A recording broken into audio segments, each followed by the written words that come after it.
We are live for the Friday edition of the Mike and Mario Show. Excited to be back. It's been a while, but here we are. And what a heck of a week, Mario. How you doing, my friend? Yeah, I'm doing well. Yeah, heck of a last month or so, it seems. Mm-hmm. Everything is unraveling in the government bond markets. I think it started probably in the UK, and we're not out of the woods yet, and it looks like it's affecting all the Western government bond markets. The what they call liquidity in the market, which means how easy it is to buy and sell at a very tight bid and offer spread and big amount. It doesn't look like we have that, not even in the Treasury market. And Janet Yellen even mentioned that a few days ago, that she's concerned about it. And why is that so important? Well, because the government bond markets underpin all the currencies in the fiat currency system. Mm-hmm. So beyond what's happening in UK, we have what's happening in Japan. Setting it's just records and abnormal events happening all around the world in reference to the whole debt markets and things of that nature. So we're going to touch on that as well as a couple other subjects. So welcome to everybody. Hope everyone's doing well. Definitely throw out some thoughts, ideas, suggestions, things you guys want to have us touch on during this live stream here.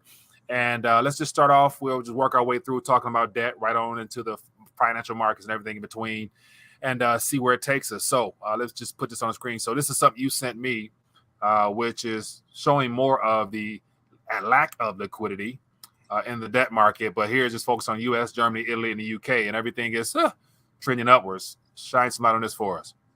Yeah, as I said earlier, that's the difference between the bid and offer, and the wider that is, the less willing investors are to buy or sell, because they they feel like they're getting ripped off. And the other reason why the people who make the markets in this, they're called market makers, usually bond dealers from the big banks or Wall Street firms or City of London firms. The reason they're not making tight markets is because the market is very volatile. And why? Well, because they've grown so much. The governments have borrowed so much, so they have to issue all these bonds. And so we've gone, I think, 9 trillion more in debt in the last few years. In the US, we're at 31 trillion. In the UK, we're almost at 3 trillion in national debt. So the market can't handle that. Why could it handle up until recently? Well, because the central banks were all keeping rates low. They're all doing QE, and QE, of course, is going into these markets and buying the bonds. So now the primary dealers, the people who make the markets in these bonds, they're saying, wow, central banks are selling this, and we don't want to be holding this rubbish, because basically it's rubbish. You'd never have a problem of liquidity in the gold or silver market, because they've been solid money for thousands of years. But government bonds, they're not risk-free, and that's what it's telling us. And it almost collapsed the banking system. Well, they say it was the pension system, but ultimately it would have been the banking system here in the UK, unless the Bank of England had stepped in and printed more funny money to buy this stuff. And eventually people are going to realize this is not real, and then everything is going to implode.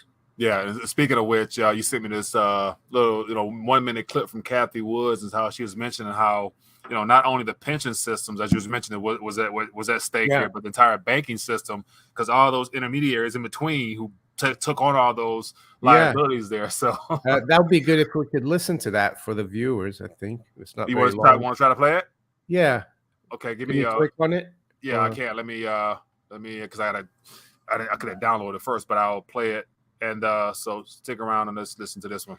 I heard someone say the other day, and we were talking about this LDI crisis in the UK, that the reason it's so serious is pension fund sponsors were beginning to think, and banks were beginning to think, that interest rates would stay very low for a very long time, for as far as the eye could see.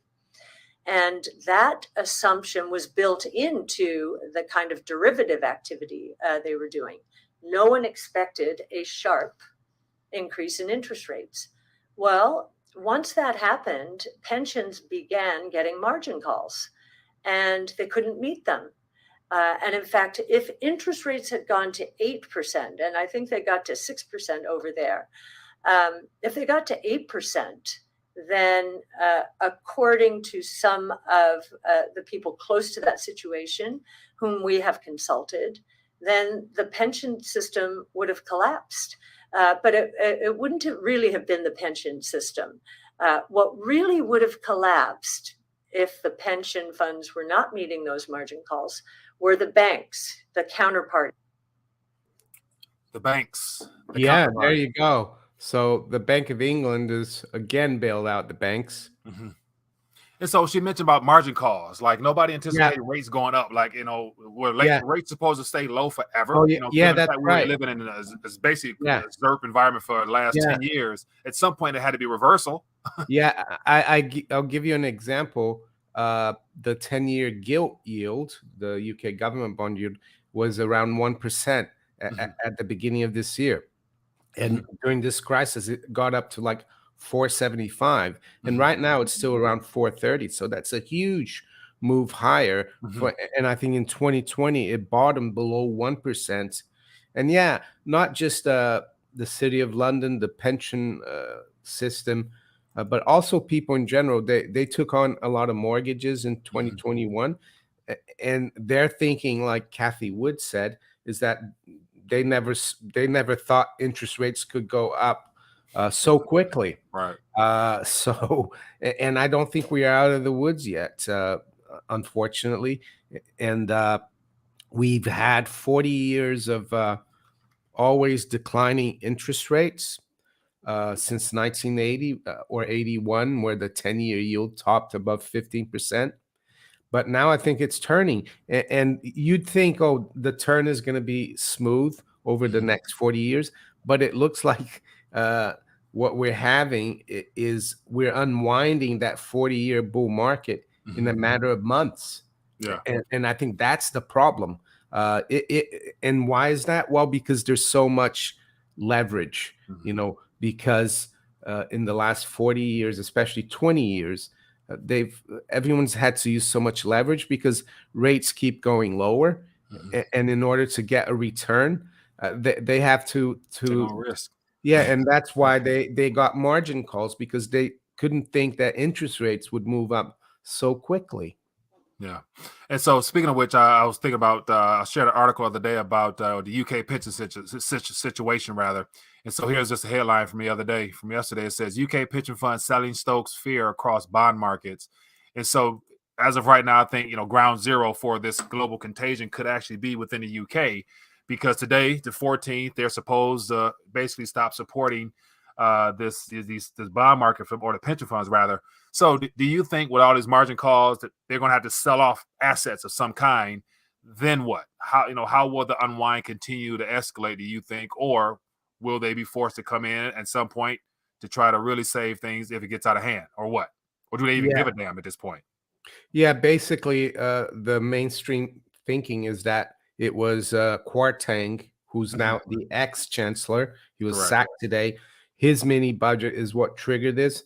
I beg to differ. This has been brewing for a long time. Interest rates were rising even before his mini budget. It's just a debt problem, and the fact that we're getting rising interest rates. So right now, the Bank of England, I think today is the last day that they're going to help out with their up to 65 billion pounds of QE. They stepped on the pedal, so to speak, in the last few days. But we're sorry to cut you off, but they didn't get anywhere near the 65. Okay? No, they didn't, because their argument was that they didn't want to make it seem that they were doing QE again. But on Wednesday, they had to use quite a bit, almost 5 billion. And they on Monday or Tuesday, for example, they only used 800 million. So the hope now is that with a new chancellor and reversing the mini budget, things will calm down. and that the Bank of England will be able to step away Yeah. and start. Well, the Bank of England is supposed to do quantitative tightening, which is the opposite of Right. and they promised that in the beginning of August already, and they haven't done a penny of QT.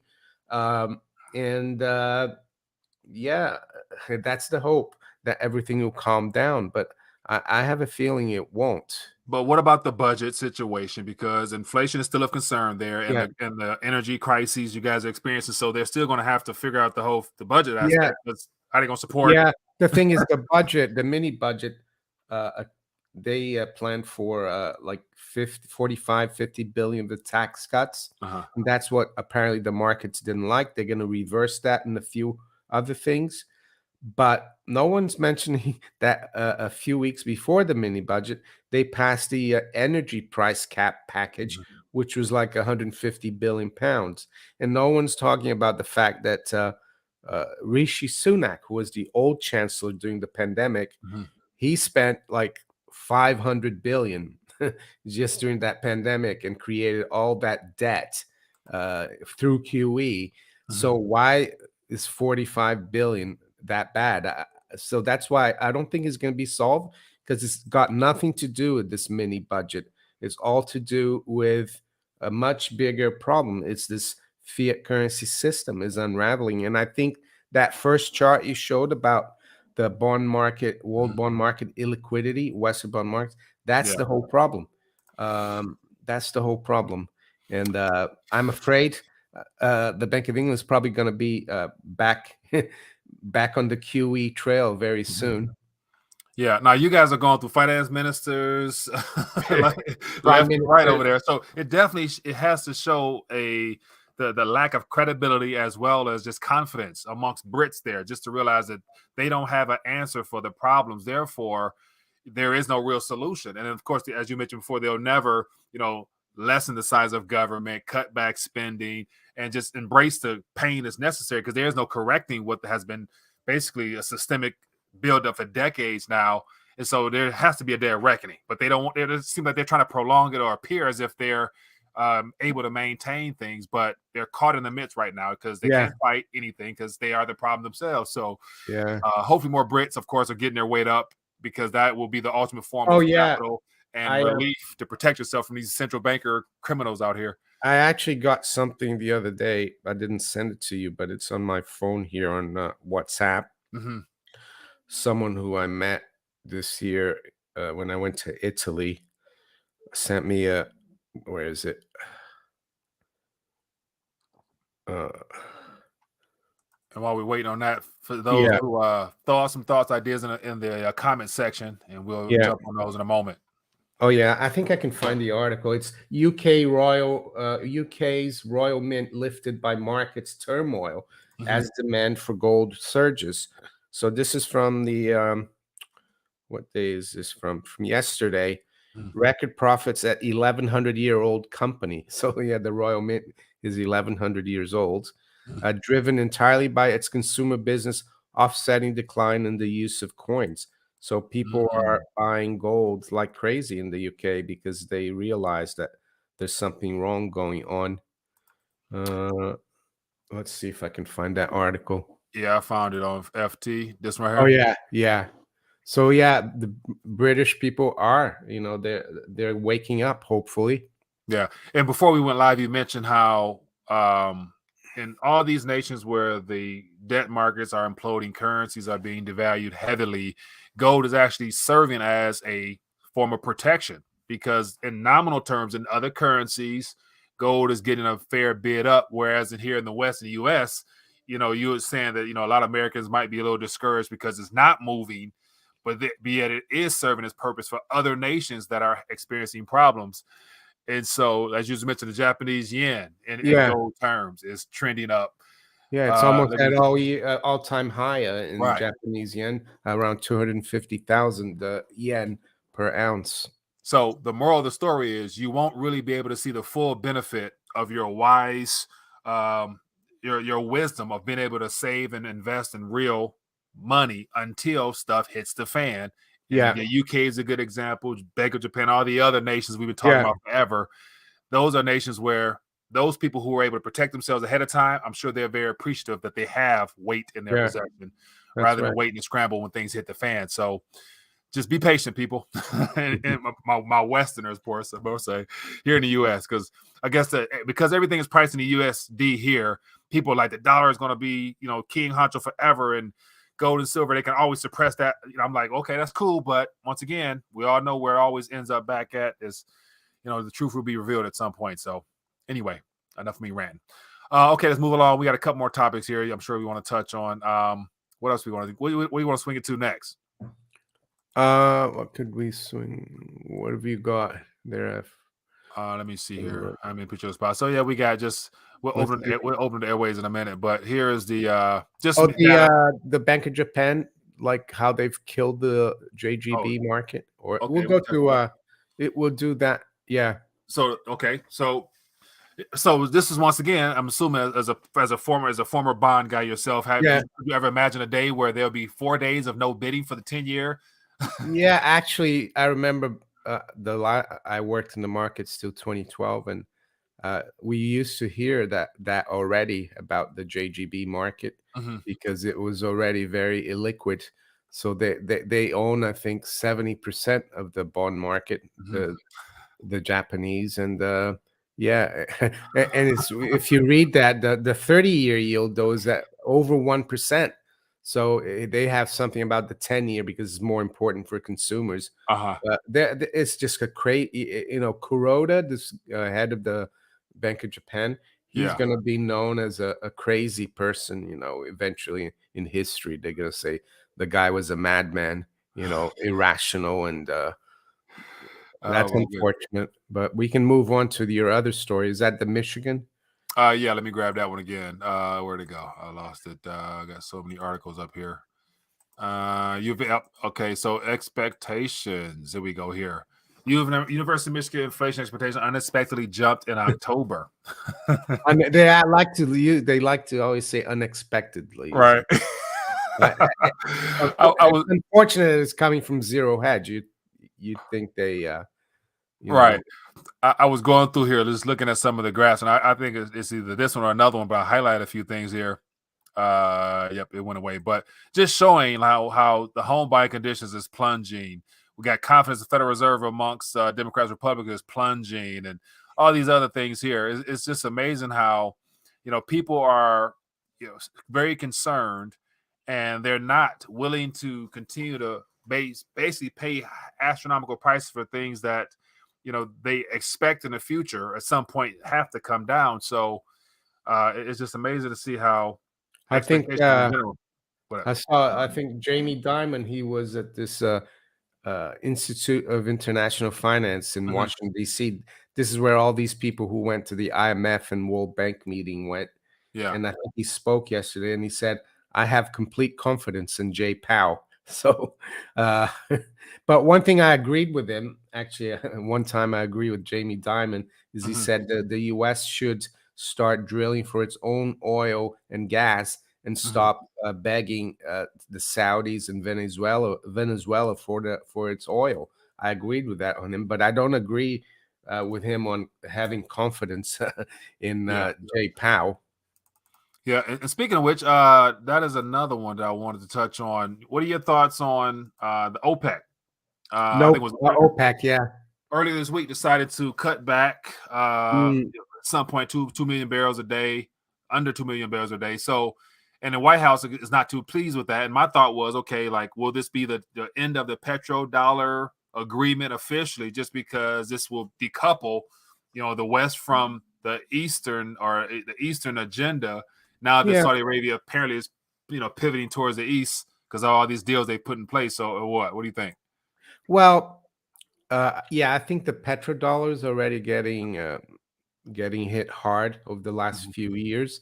I had the same thought as well because this was OPEC plus. Russia was involved as well. Yeah. And but I read an article, and the Saudi minister said, we don't want to abandon our deals with the U.S. And I think this has happened a lot in the past. The U.S. has always had a problem with OPEC, but because they feel it's part of the deal that U.S. provides security for the kingdom, Mhm. and that the Saudis provide oil at a good rate, and also reinvest the oil revenues in dollars. But yeah, no, it is probably another reason why the petrodollar doesn't have long to go. And now I heard Biden say that when Congress comes back after the midterms, the Mhm. new Congress, that they are looking to maybe pass this. They've tried it before. They talked about it's called NOPEC. It's Mhm. basically a bill in Congress to punish or bring legal action against OPEC, Yeah. which would be quite big. I mean, that might actually uh, push the Saudis to say, we don't want to deal with you anymore, and we're going to deal with other countries and other currencies, because if you're going to punish us legally through your Congress, what's the point? So that would be interesting. And I heard someone say that the Americans are trying to get the Saudis to delay this oil cut After to elections. November 8th. Right. And that's where, like, apparently a letter was leaked. I'm not sure how, what, where, when, but there was a letter from Saudi Arabia, from the kingdom, saying how basically the Biden administration had tried to encourage uh, them to hold off on any type of, oil situations until after that. And I saw a lot of people saying that that's in cause for impeachment. You know what I'm saying? Like, he's like literally trying to sway geopolitical events for their own elections. Yeah. Whatever. I'm like, yeah, good But luck with that. I think whatever happens in the next few weeks in Mhm. terms of oil election, uh, oil price or the oil market, I think is going to be next year. They're going to have to refill the strategic midterm reserves. Yeah. I think someone called it the strategic midterm reserves, and that's going to put a rocket up the oil price again. Yeah. And speaking of which, we'll transition on. We'll get into some questions. But, Saudi Arabia is caught dead in the middle right now, literally, between the Western and the Eastern agenda. And it's inevitable that they pivot east, just because for the last, 50 years of having this petrodollar system, they've lived quite well, to say the least. But then again, as the world transitions towards another monetary structure, you don't want to be the last one holding government securities just because they're not No. risk free these days. I noticed they're starting a lot of projects in Saudi Arabia that are going to cost trillions because they want to spend those dollars, I think. Right. So you heard of that? The Neon City? It's like a line city in the desert. Oh, it's like, and there's some other projects there as well. I'm not saying they're great, but right, very ambitious. Is they want to get rid of those dollars and do something with it. That's what it seems to me. Right. They want to put them to use while they still can. And I think it's a lot we can learn from that, because they have stockpiled as a part of their reserves U.S. liabilities forever, and they're trying to get rid of them. And so here on this side, because we use dollars to provide and take care of ourselves, the question is how much of your net worth do you still want liquid in dollar terms in the future when things really hit the fan? Just because, you got to figure out it's a fine line to balance out how much you want to hold, how much you want to have in metals and other things. So that's up to each individual. I've always said that it's up. Everyone has different circumstances. Right. 100%. All right, so let's open up the thoughts and get some questions out here. We got a couple more articles, but I want to get some thoughts from out there. So feel free to ask some questions. And I know, Mario, you're dealing with your nasal situation here, so don't want to go too long. But so feel free to throw some thoughts, ideas, suggestions on things you want to touch on, and we'll. How is ESG in Saudi Arabia? I don't know, but that's environment, societal, and governance. But even Jamie Dimon yesterday apparently said ESG. No, the markets don't believe in ESG. He even the bankers are waking up to the fact that it's kind of rubbish, even though it's one of the reasons why JP Morgan froze or closed Kanye West's account. Have you heard about that? Yeah, they closed his account because he. Oh yeah. I'm sorry. He supposedly made some comments that were not politically correct. And JP Morgan, even though Jamie Dimon poo-pooed ESG, JP Morgan is following this ESG, and the woke politically correct part of ESG is the S, the societal. The woke. So speaking of which, while you were explaining that, I did find something. I typed in ESG. It says Saudi Arabia issues ESG disclosure guidelines for listed companies. So this was as of last year, and so I'm not sure if it's changed or they ramped it up, but apparently they have bought into it or were planning on buying into it. Low blood pressure says ESG working well in Sri Lanka. Yeah. Good point. Low blood pressure. And on another story, let me see here. There's a couple states here. So I want to say Texas and Louisiana both mentioned about removing some of their funds from, I think it was BlackRock, because of the whole ESG. It doesn't line up with their future financial goals. And so they're saying that they're going to start pulling their accounts from BlackRock and entities that support ESG. So yeah, that's because another good little pushback. I guess Texas, Louisiana depend a lot on the hydrocarbon industry. 100%. All right, what else we got out there? Feel free to throw out some thoughts, ideas, suggestions, or questions. By the Roach Steiner says dump U.S. trash dollars. I agree. Dump also pounds, dump euros, everything. All fiat currencies are bankers' currencies. And if we hold too much of it, I know you have to hold some, of course, for expenses and stuff, but try to hold as little as possible, because all you're doing is you're financing these people. Yeah. Keeping them in business, man. Keeping them in business. What else we got out here? Let's look at, because we have not done that. Let's look at right now. There's a little bit of a downward trajectory in USD terms, but as I mentioned before, pay no real attention to it. But it's just interesting to see how right now looks like markets across the board are trending downwards, and so they always manage to make that look like a unified sell-off. And I noticed yesterday after the CPI number, all the markets got hit, gold, stocks, and then the stock market rebounded and went up, but gold and silver didn't go up. It's like, heads, we win, tails, we win too. So. Right. One thing, I was looking at this the other day, just looking at how this is just the last 30 days in silver in particular. And beginning of this month, we had that spike up to 21, and it just had a much different feel in the metals community as that, something was breaking.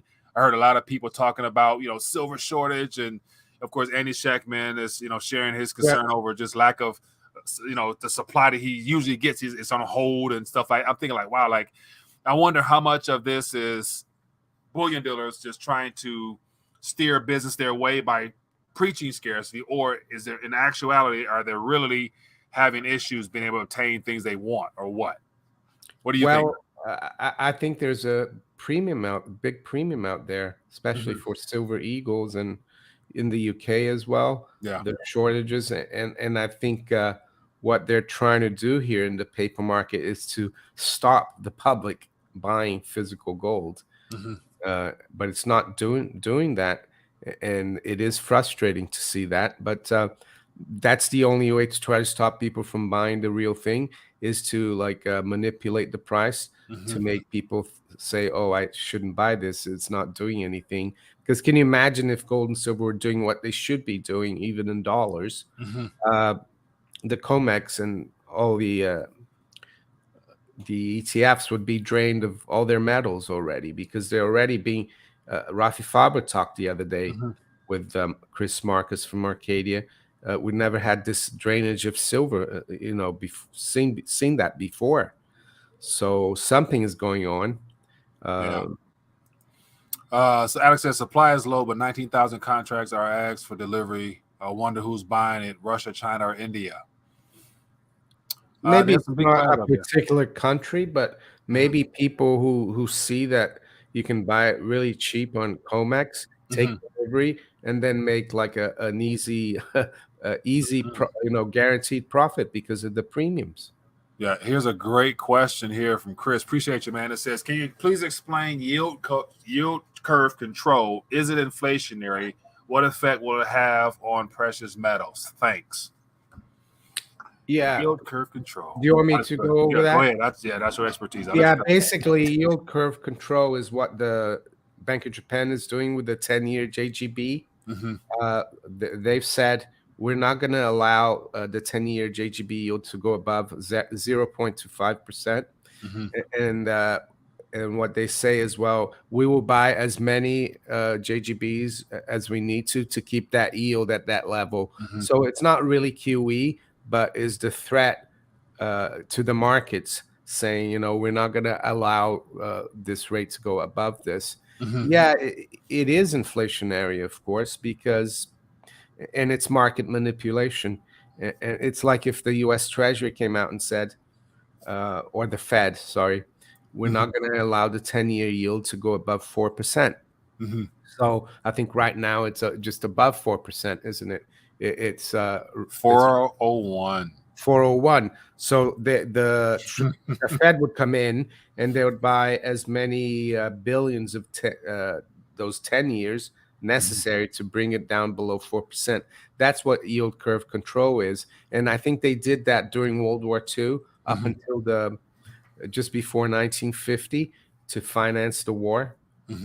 So it is inflationary, I would say, because they're going to be creating more currency, and they're going to keep corporations and bond markets, because if they keep yields low in the Treasury market, yields are going to come down in the corporate bond market, mortgages as well, and people are going to spend more.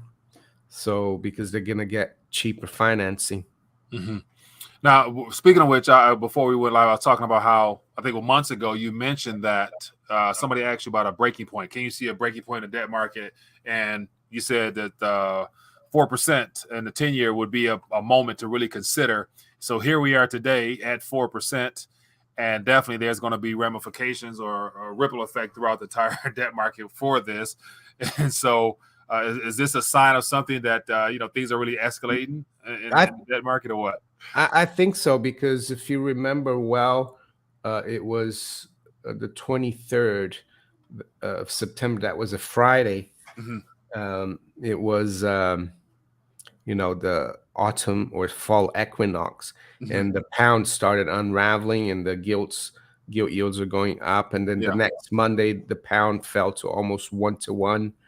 And we could come in next week and see the 10-year yield continue to move higher, and that will I think that's one of the reasons why we're seeing the stock market back down today. But I know it hasn't fallen as much as it went up yesterday, but it's definitely a problem, and I think it's going to exacerbate the liquidity problem that Janet Yellen mentioned 2 days ago. And the day before, she said, I don't have any concerns about the financial system. And then the day after, she said, I do actually. Liquidity in the Treasury market is really bad. And I think that's what it will do. So keep an eye on that 4%. So here we got the yesterday sell off, and then whoop, here we go, close, and now we're trending back down. So just look at the seesaw ride, and I imagine the nerves and jitters in a lot of people's stomach, man, when they're watching, especially the people who probably log onto their accounts and they see just red green. It's like the best thing is to put it away and not look at it when it's like that. Stay away from it. And speaking of which, let me see that. There's another headline I wanted to definitely share. Let me see if I can find it. It talks about, let me see it. Can I find it? Let me know if you see any or comments out in the chat. Feel free to throw Pagan Warrior. Can you see Don Diamond? Don Diamond. Ever going to prison? No, I actually think Don Diamond, there's a better chance of him becoming president. Not that I like him, than him going to jail. He actually said that Biden and Trump have no clue that they're not good diplomatic wise for America. They need someone more diplomatic. I thought that was interesting. I mean, I think Trump, of course, was better than Biden, but yeah, Biden is a loose cannon. Yeah.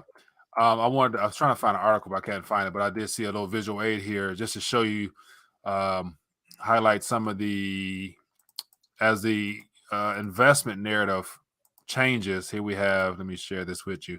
This is the 60-40 portfolio, worst year to date return in the past 100 years. And Wow. this was coming out from Bank of America and shared by Ben Johnson. But that just plays into just a narrative, man, of like just buy and hold and just trust that everything will be all right, because the markets, they always, on the long run, they always trend upwards. Okay, yeah, sure. But in the midst of a reset, I'm not quite sure we can count upon that, because this is a huge haircut, especially for people who just started investing, I guess, 2-3 years, and to have this happen to their portfolio. Maybe for people who have been doing it for decades, yes, it will affect it, but it won't be too bad. That's why I always look at investment as, you gotta invest in yourself first and your family.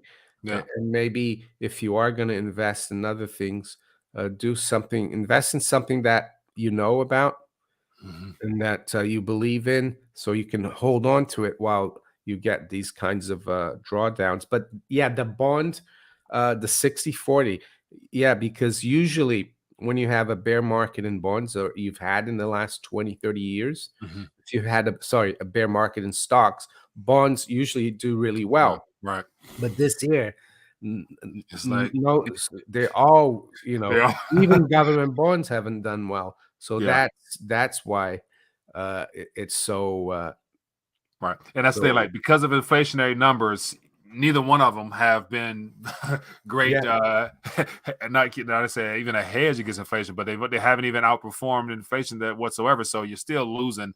Now it's more so like, what are you willing to lose less the fastest in, like, type of thing? No, I mean, unfortunately, even for Americans, even gold and silver haven't hedged this year against inflation. Even though if you look back, over the last 20 years, they have been good hedges against inflation. But I think, as we said, we need to be patient. Right, 100%. Here's a question here about Jeremy Hunt. Jeremy Hunt will be a disaster. What do you think of the rumors about Sunak and Murdoch being at no 10, 11? At no 10, 11. Oh yeah. Well, I don't know what that is. Yeah, well, Jeremy Hunt, he used to be the health secretary some years ago, and he didn't do a good job.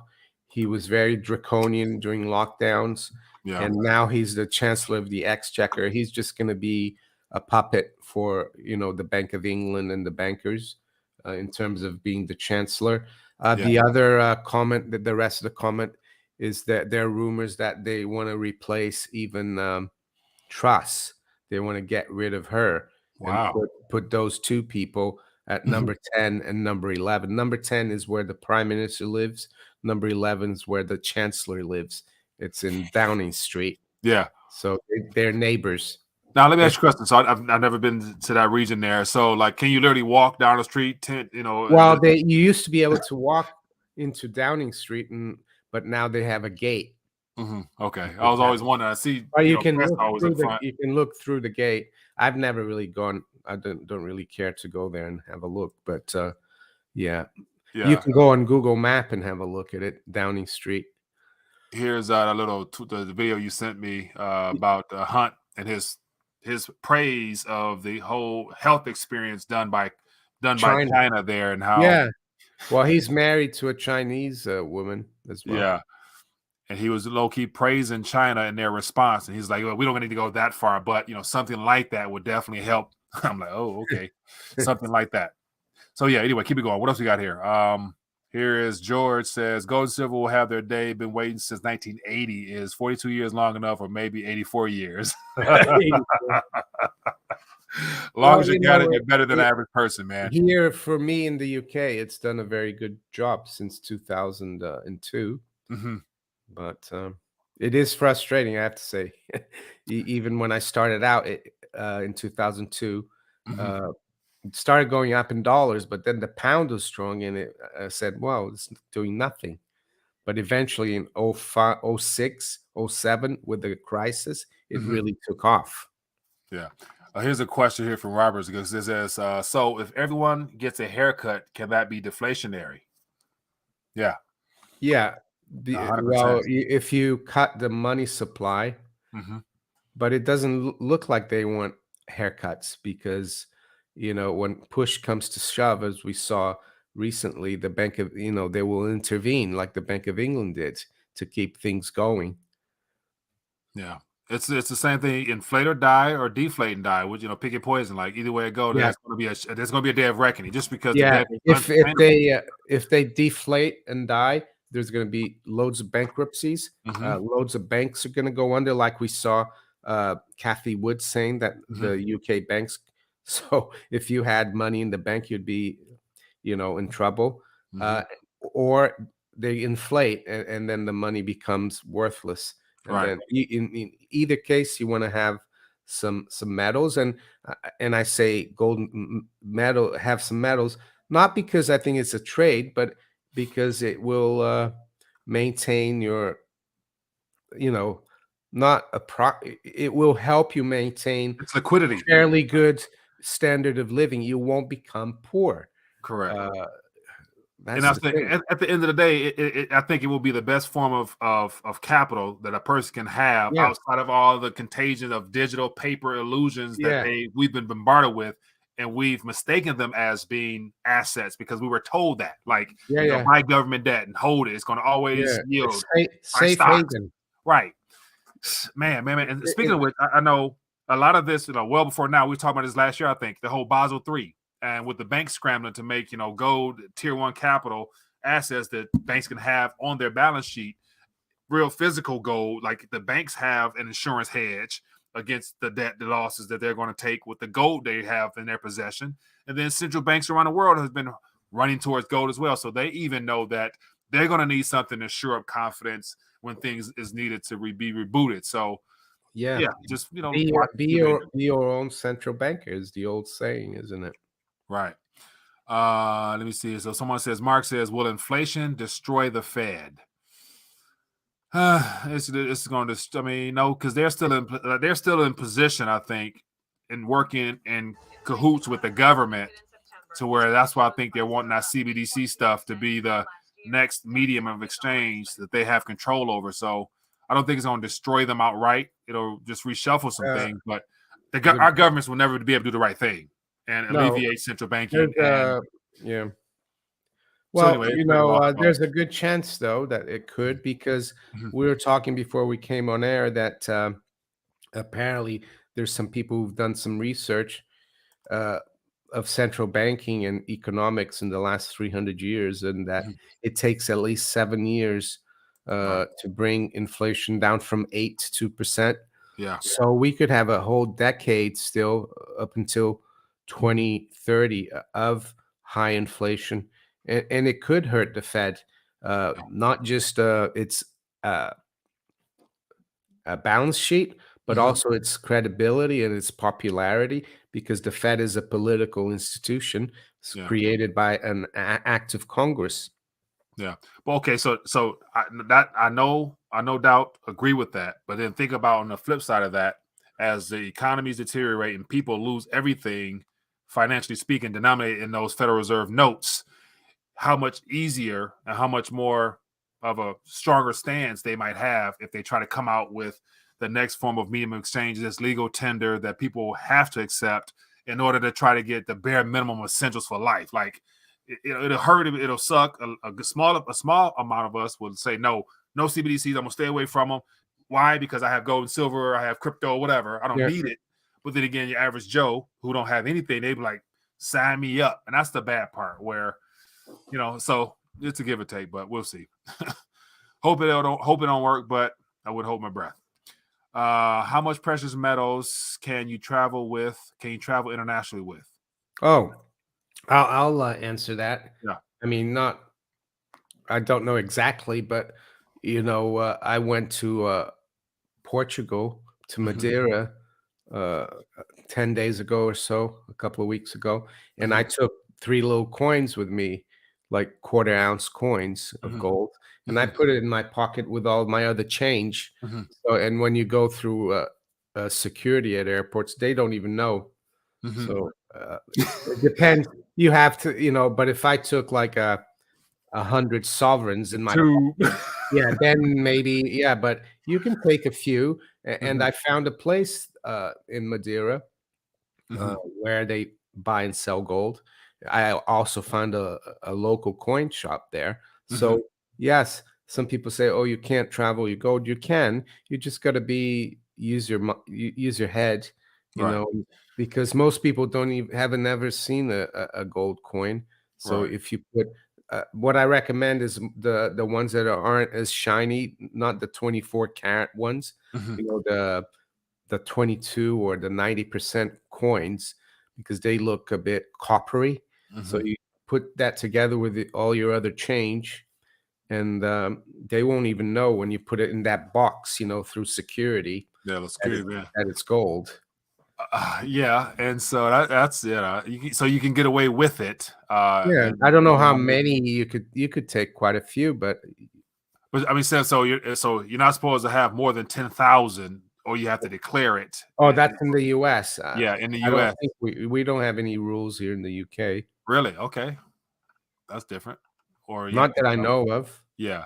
So yeah, that's so it basically it depends on what jurisdiction you're in. Because here, But you could take $10,000. $5,000 in little pre 1933, let's say $5 half eagles, things like that. Yeah. All right. What else we got here? What about face value for market value? Pablo Pino. We're not sure what we're talking about there. Alex says, question: if banks are forced to hold large cash reserves, it will help with reduce the currency in circulation, thus pushing prices down. If large cash reserves, yeah. So to my knowledge, they don't have to have any capital, any cash reserves. I think Alex is talking. Were you listening, Alex, to Greg Manarino? I think he said that one way to stop inflation would be to force banks to hold more cash, to make less loans. And I agree with him, but that would have the same impact as raising rates, and that would put the economy in a recession as well. So, yeah, what Greg Manarino said was right, but the other way to do that, to make banks hold more cash, is to raise interest rates through the roof, because they're going to keep they're not going to lend money to the public if the Fed's paying them 10%. So yeah, that's a way to do it. I'm not sure what Greg was thinking there, but I agree that they could, because right now the banks don't have to hold much reserves. So the Fed said, oh, you need to keep like 20% in reserves. That would really stop the economy, but it would also create a recession and stop inflation. But yeah, I think the question from Pablo Pino, the face value is like for example, the $50 Eagles. and also the sovereign is technically £1, but it's worth about 400 pounds. The the nominal value. And I think the gold eagles from the 80s, they're $50, aren't they? Even though an ounce of gold. So you could say, oh, I'm taking $50, and you are technically. So I wouldn't want to be. So that makes sense. Face value legally, you're right. Right, but just because the lack of monetary and literacy that the people in their TSA may have, I wouldn't want to be caught with a tube. No, but you showed it to them. I've got, let's say, if you have a 20 1 ounce gold eagles, you can say that you've got what's that? 10 is it 10 20 times 50? Yeah. So is that 10,000? Should be. Yeah. So if you take 19, you have just under, even though you'd have more than 10,000, in fiat value. And you know, they can't really argue with you because it says it's a legal tender coin, Yeah. you know, $50. So there you go. Yeah. That's it's on the surface, that's what it is. So. Yeah, well, That's real. That's 1,000. Oh man, it just seems a little bit concerning. Like, you know, that's a lot of purchasing power to be carrying to try yeah, to get on the plane in the midst of yes, $1,000 actually, only 50 times 20. So, but you're actually, let's say times 1650, you're carrying $33,000, but it's actually just in fiat dollars, but you're only carrying $1,000 in gold dollars. in gold dollars. Yeah, that is okay. That's a good angle to look at it. What else we got here? Floyd Mayweather. Let's see. We'll go over these two. Let me see. No more questions. I think. Well, we're about 50 minutes. Yeah. Let's get ready to dial back. All right, people. Well, as always, it was great to connect. Mario, excited to have you Thank back, you. man. Yeah. Have you back home. Good to connect with you as well. Hope you feel better as well. Thank you. Weather's changing, everything in between. We're going to be thrown with all types of craziness. We got less than 50 days of 2022-ish. So it's going to be interesting to say the least. But yeah, continue to take advantage of opportunities as they present themselves, man. You know, build your skills, get out of debt as best you can, get your weight up, calories up, ammo up, everything up that you need. And I'm trying to work on smiling more. I pay too much attention to all these stories in the mainstream news where I've allowed it to steal a little bit of my joy. So I want to take back what's rightfully mine and smile more and look for more positive things in life rather than just, the doom and gloom stuff. So that's just on my side, a little bit of a rant. Anyway, any good news you want to leave us with before we sign off, or any thoughts of wisdom? Well, no, just nothing really today. Just I guess just try to avoid all the noise out there and keep it real, as you say. Yeah, because there's so much going on out there. That's very true, man. That is very true. All right, well, everybody, be blessed, be safe. Manico64, rethinking the dollar. You know where I'm at. Enjoy your weekend. Be blessed, be safe. Back at next week. I'm sure we'll have a lot of things to cover. So see you guys later. Peace.